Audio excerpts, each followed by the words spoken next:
Thank you for joining us again. This session, Elizabeth is going to be joining us. Thank you, Elizabeth. And we're going to be talking about A World in Motion, or AWIM, and how that can be utilized at the section level.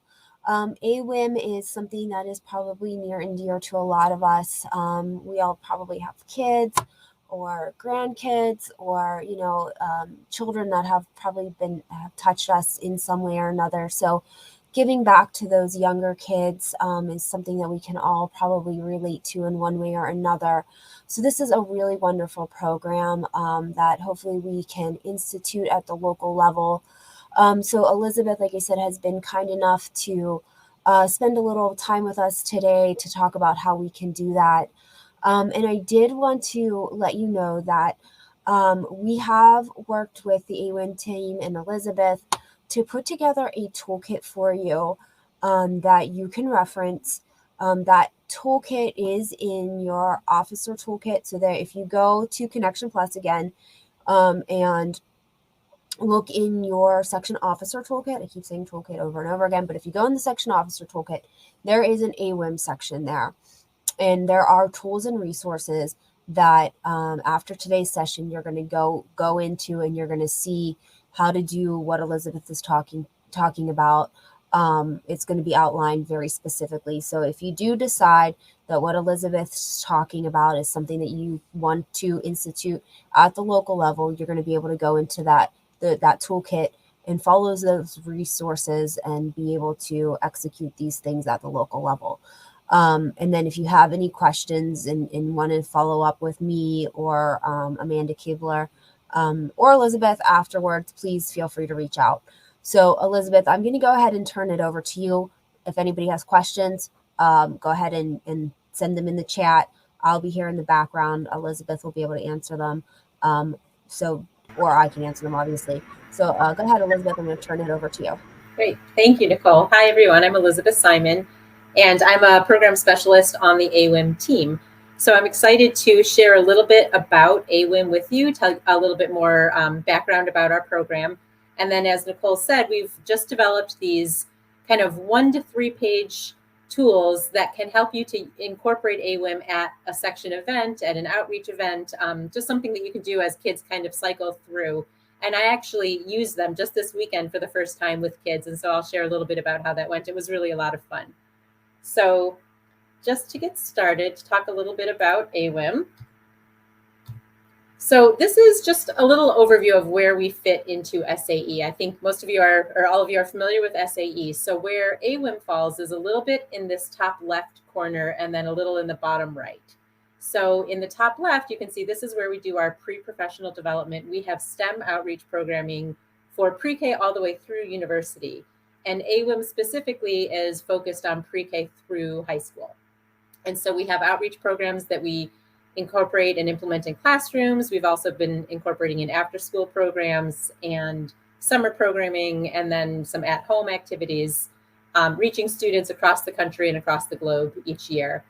And then the foundation, the SAE Foundation in the lower right there, they are our charitable arm. And so they do the fundraising that helps us to support AWIM for free in classrooms. And so we have donors that are organizations or foundations or even individual donors. A donation of $1,000 supports 1 full classroom. So supports 1 teacher to have access to all of the AWIM materials for 1 challenge at no cost. And so that's the way we work together with Foundation. So this is an overview of the whole curriculum as it stands right now. We are in development with a couple of other challenges as well. So we call each program, each one, we call it a challenge, except for our preschool, which we call explorations, and they just have a slightly different, more exploratory style. So we have 4 that are for preschool, that's in the upper left there. We have 5 that are for primary, and that's our K to 3, and it's in that category because it aligns with the standards for kindergarten through 3rd grade. It can be used in other grades as well.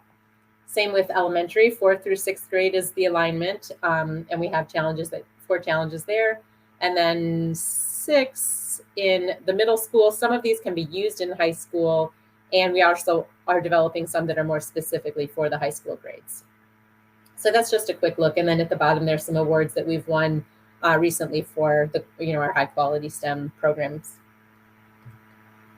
So a couple things that make AWIM unique. This is the first one, is that the way we talk about the engineering design process, we call it our engineering design experience. And it's got 5 phases.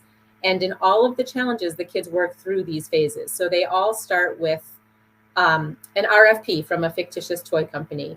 And the kids are responding to that RFP, and they're using it to set goals, and to really, throughout this process, they're learning to think and to act like scientists or engineers. So they read the letter, they learn what they're trying to accomplish, and they set the goals, and they talk about how they're going to get there. It's a quick preview and overview of what they'll do throughout the challenge. Then the build knowledge phase is where all of the hands-on exploration takes place. And while they're doing it, they're learning the content for each challenge until they get to a point where they feel like they understand what they're trying to do. They understand the concepts to build whatever it is that they're going to build in that challenge. And then they start to design it. And once they've designed it, they build and test. And that's where we have the cycles where they redesign and retest, and they keep doing that until they get to a point where they think their vehicle or their product, whatever it is they're building, is complete.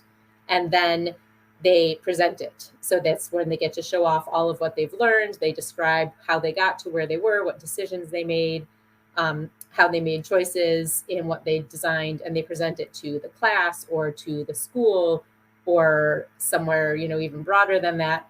And then also sometimes where we have a friendly competition at the end.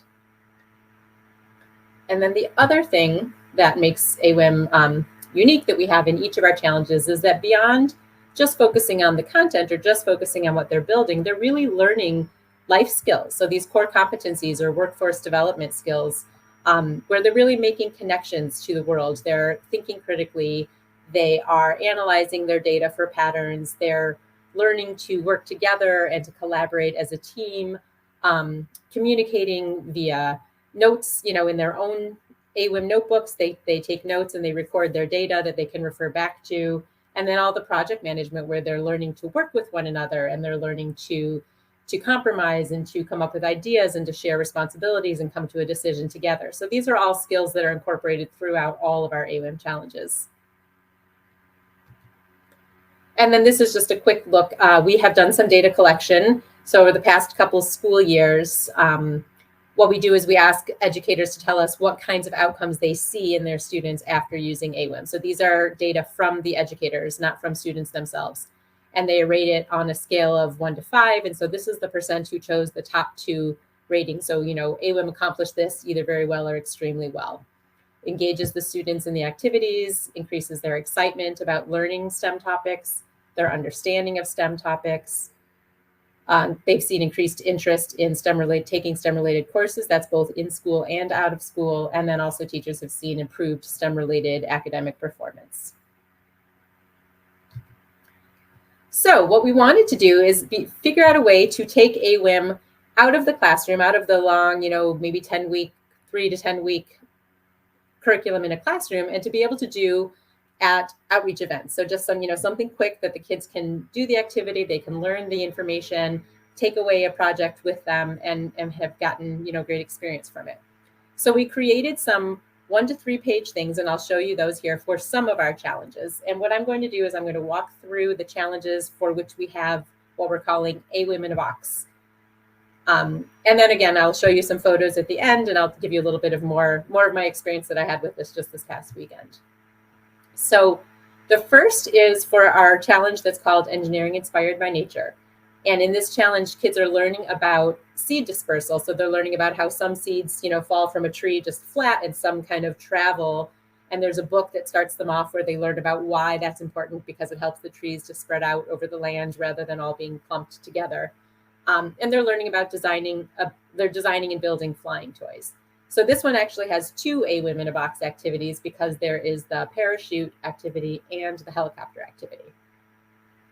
And I will show you those now. So this is the parachute. It's 1 page of instructions and then 1 page, which is the template. And this is made from tissue paper. So the template is a square, but it'll be a square of tissue paper. So you see on each of these, you'll see what the activity is for, what materials are needed, the steps for building it, and then some questions that you can ask the kids during and while, after or even before they start, just some questions for thought that they can take away with them. And then each of them has at the bottom here, where my cursor is, a link to our STEM at Home activities where they can find more activities of this type that they can do with their kids at home. So this is the parachute, and then this is the helicopter. And it's, like I said, the templates are supplied, it tells you what you need to get to have in front of you. This is really paper clips, paper, and scissors, and that's all that's needed for this one. It's a really easy one, and the kids had a lot of fun with this. This next one is straw rockets. So in straw rockets, they're building and designing simple rockets out of straw. So similar to when you take the straw off at your restaurant and you blow it across the table to your brother, it's that kind of a rocket.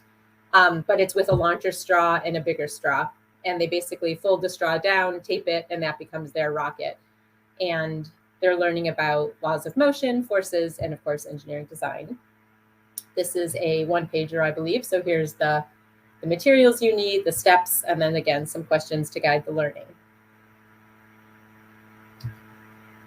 And then the next is our Jet Toy Challenge. This is probably the challenge most of you have heard of. It's our most, one of our oldest and still most popular challenges. It's the balloon-powered car.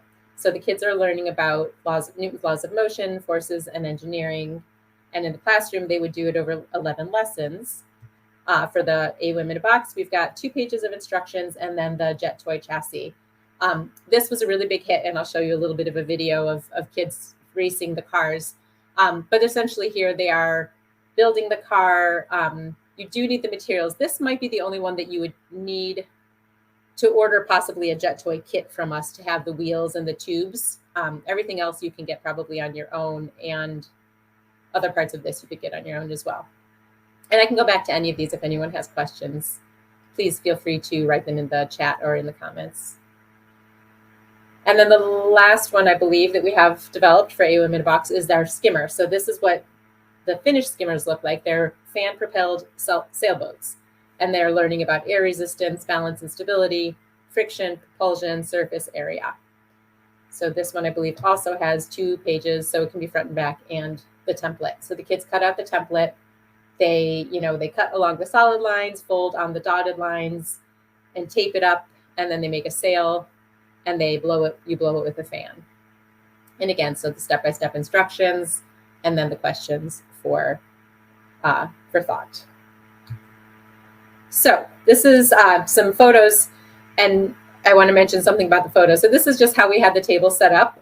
This is before they were working on it. This is a little bit after they were working on it. So things get spread out, and it's kids, so that's not a problem at all. We can deal with the clutter because we know it's there, and the kids really had fun. This is a picture of somebody cutting out the helicopter propellers. And the way we did it is we had them cut out and create both of the helicopters first. We showed them how to launch them. I do have a photo of them launching, but it's what brings me to my next point that I want to raise is that we did not, at this event, we did not bring image release forms. And so I don't want to share the pictures of the kids because we didn't get permission to share pictures of their faces. So that's why you can't see a face in this one. But we do have image release forms, and those are in that toolbox that Nicole mentioned. So you can use those, or if you have your own image release form that would work, then you're able to take pictures of the kids and share them if you wanted to share them in promotional materials to let people know about the next outreach activity you'd be hosting in this way. So here you can see we have the Jet Toy parachute, straw rockets, and helicopter, the templates, the Jet Toy chassis. These are some built Jet Toys for them to play with. And I would say it's important to probably pick which ones you want to do and print out maybe more than you think you need, because a lot of people did want to take the instructions home. We actually ran out of several. And then eventually, as tends to happen, we ran out of Jet Toy wheels. So when we ran out of wheels, we kept the ones that we built, and we had people take everything else that they needed, and then they could play with the ones that were already built. So that's a way to keep the fun going, even if you run out of any of the materials. So here is a little video of the Jet Toys, 2 Jet Toys being raced.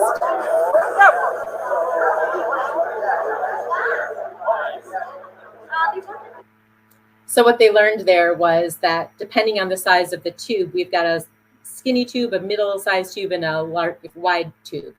And we asked them which one do they think will make it go faster. And a lot of times the kids will say the wide tube because, it's big and it will push it. But what happens, you'll see, is that with the wide tube, the air goes out so fast that it goes fast and then stops. And the medium tube goes pretty fast and pretty long. The narrow tube goes slowly because the air is let out slowly, but it keeps going and going and going. So it's a lot of fun to test. And then you can add weights, you can add other materials, you can decorate the cars, anything to keep the activity going if you'd like to. We didn't bring any extra materials to decorate, but we told them they could decorate it more at home.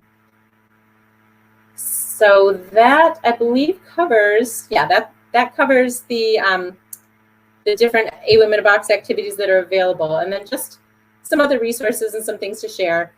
You probably already know the benefits of volunteering with AWIM, but just to highlight some benefits that we see is it strengthens community connections very well, gives the kids and the teachers and families meaningful in-person events. We've also done a lot of virtual engagement that has worked well too. Provides opportunities for high school, college, and industry volunteers to work with kids, and raises awareness for the kids of the different professions that are available, different real world examples of, what it means to be an engineer, what it means to be a scientist.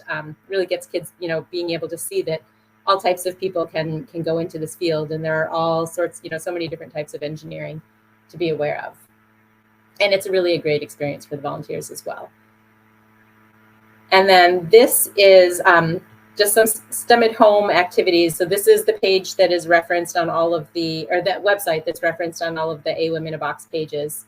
And here we have all sorts of at-home activities. They're set up as modules, but they're activities that people can do at home. They can, with materials that they have around their house. So if a kid or, one kid of a family comes to one of your events and they do one of these AWIM in a Box activities and they want to continue it, or they want to share it with more people at home, they can click on this website and there are more similar types of activities available to them.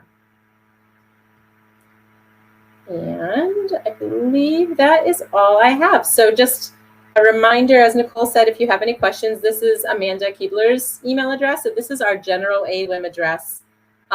And mine is, I'm sorry, I didn't put it here, but it's Elizabeth Simon. So it's the same format, elizabeth.simon@sae.org. And other than that, I think that's about all I have. I'm happy to go back through or sit longer on one of the slides if anybody has any questions or wants to see anything else. All right. Does anybody have any questions for Elizabeth or myself? Is there any questions in the chat?